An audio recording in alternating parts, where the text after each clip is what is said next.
So, nung natawagan na namin yung doktor, sabi ko kung pwede ba ako makapag-appointment sa kanya kasi nagkaroon ako ng request for evidence from USCIS to complete my vaccination record.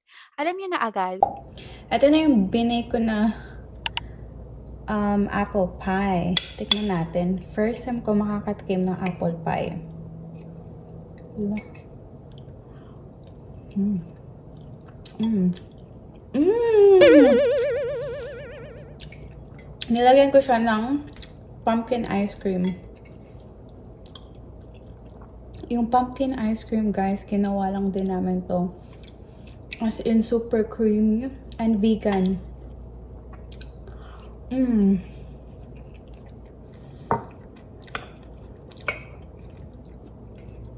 Magugustuhan to ni Frank. Mm. Mm. Apple pie plus pumpkin ice cream is a perfect combination. Combo? It's perfect combination. Oh my god.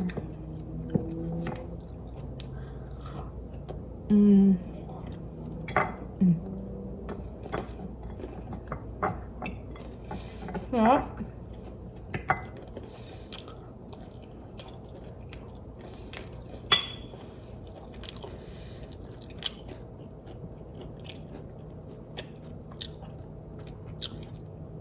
So, bago ko i-share sa inyo yung update sa USCIS, ubusin ko muna to, guys, no?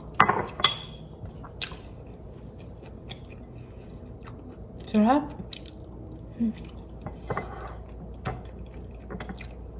Ang dali lang pala gumawa ng pie.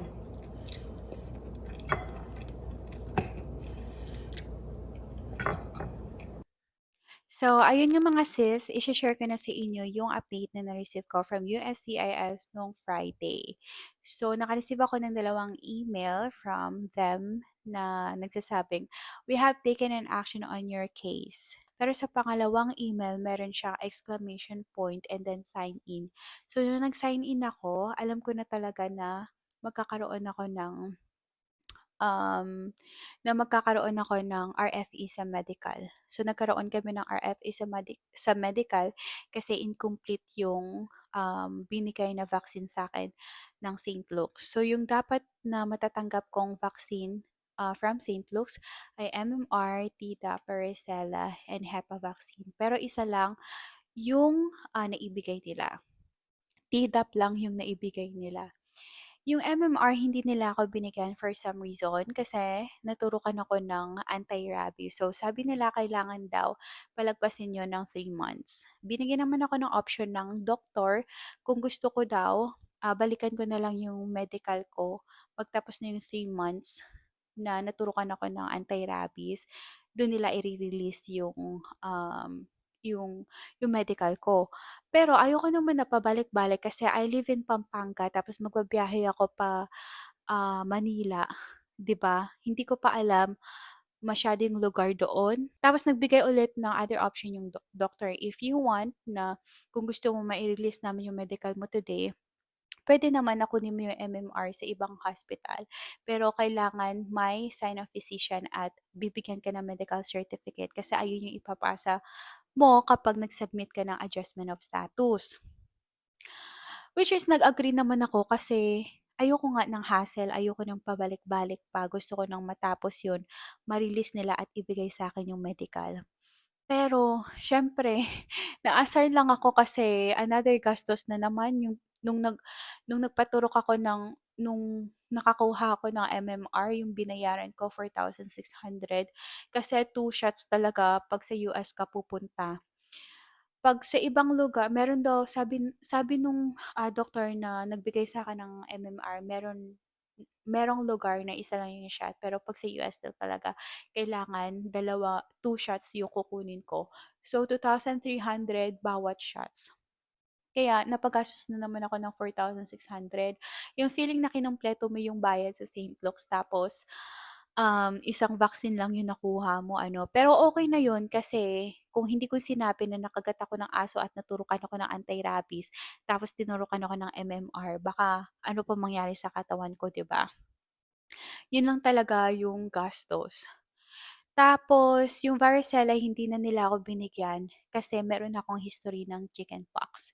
Yung sa RFE naman namin from adjustment of status sa green card ko ay HEPA vaccine. So hindi ako binigyan ng St. Luke ng HEPA vaccine. Siguro that time walang available. Ayun. Tapos that day, nung Friday na na-receive ko yung RFE, sinabi ko agad sa asawa ko na ganyan, ganyan. Sinend ko sa kanya yung RFA letter about sa vaccine nga na incomplete. Tapos, meron lang kaming 1 month para maipasa yon. Eh, dito pa naman sa Amerika, yung mga doktor talaga busy. So, marami yan silang mga appointment. So, sabi ng asawa ko, kailangan mong maghanap ng civil surgeon ngayon kasi may mga appointment yan sila. Busy yung mga doktor. Meron din doon sa RFE letter na kung saan ka maghahanap ng mga civil surgeon. So, sa loob yun ng USCIS, kapag nilagay mo dun yung zip code nyo, magpa-pop up na dun yung mga civil surgeon na available sa area nyo. Nakakatuwa nga kasi yung first civil surgeon, Chinese siya. Tapos sabi ng asawa ko, parang familiar to sa akin. Parang nakapag-consult na ako dito. Kasi nung nakita yung pangalan, familiar daw talaga.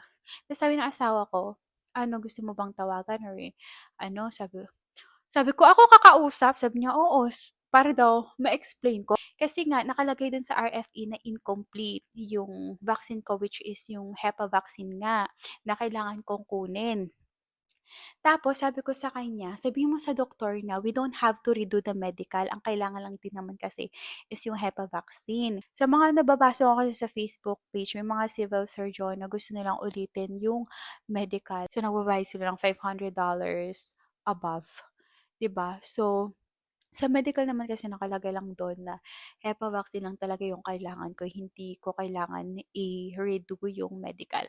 So, nung natawagan na namin yung doktor, sabi ko kung puwede ba ako makapag-appointment sa kanya kasi nagkaroon ako ng request for evidence from USCIS to complete my vaccination record. Alam niya na agad. Sabi niya, "Sure, dalhin mo lang dito yung mga papers, yung records, ganyan." Tapos in-explain niya din sa'min kung magkano ba. Pagdating sa mga gano'n na, binigay ko na sa asawa ko para magkaintindihan na sila kasi ang bibilis nilang magsalita dito. Ayun, so far okey naman siya kasi meron kaming insurance at yung maganda pa, nung tinawagan namin siya, sabi sabi namin, we need to have an appointment as soon as possible kasi 1 month lang yung binigay sa'min ng USCIS na ma-complete yung vaccination. Ayun naman, nagkaroon siya pinakamaaga yung Wednesday. So, sa Wednesday pupunta ako dun, tapos gagawin niya na yung dapat gawin, oh, 'di ba? Ayun lang yung ishe-share ko mga sis. Dito kasi sa New Jersey may nababasa din ako na sobrang tagal ng AOS. Meron naman na approve na 3 months lang. Yung friend ko 3 months lang yung sa kanya. Yung sa'kin naman 4 months pala sa friend ko. Yung sa'kin naman 5 months bago ako nagkaroon ng update from USCIS. So ayun, at least 'di ba may improvement, gumagalaw siya. So once masabit namin yung RFE, hopefully na mabilis lang din talaga yung, approval ng case. Hopefully mga 2 to 3 days ma-approve na siya.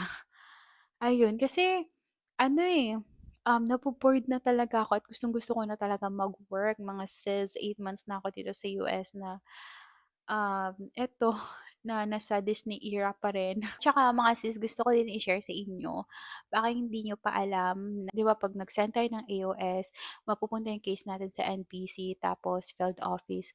'Pag yung case niyo nasa NBC, medyo malayo-layo pa 'yan.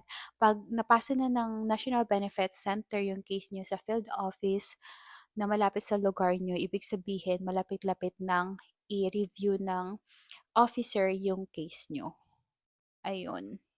Kasi may mga nakaka-chat kami kung anong field office mo, ganyan, hindi nila alam. So, kung gusto niyong malaman kung malapit na ba yung case niyo, ganyan, puwede kayong pumunta sa USCIS tapos i-chat niyo lang si Emma, connect kayo sa live agent, tanungin niyo lang kung nasaan na yung case ninyo. 'Pag nasa field office na 'yan, mga 1 month, ganyan, i-re-review na nila 'yan. Kasi yung sa'kin na-send siya sa field office August 20, tapos nagkaroon ako ng update nung Friday, which is September 20. O 1 month talaga siya mga sis. Ishi-share ko rin sa next vlog ko yung mga experience ko from civil surgeon, gano'n, para may idea din kayo. Right? Thank you. Bye. Good night na mga sis. Alam nyo ba, 11:12 PM, 11:12 PM na dito. Kaya yung mata ko talaga namumugto na siya kasi inaantok na ako pero kailangan kong tapusin 'to para mai-upload ko na siya bukas. Thank you for watching. Good night.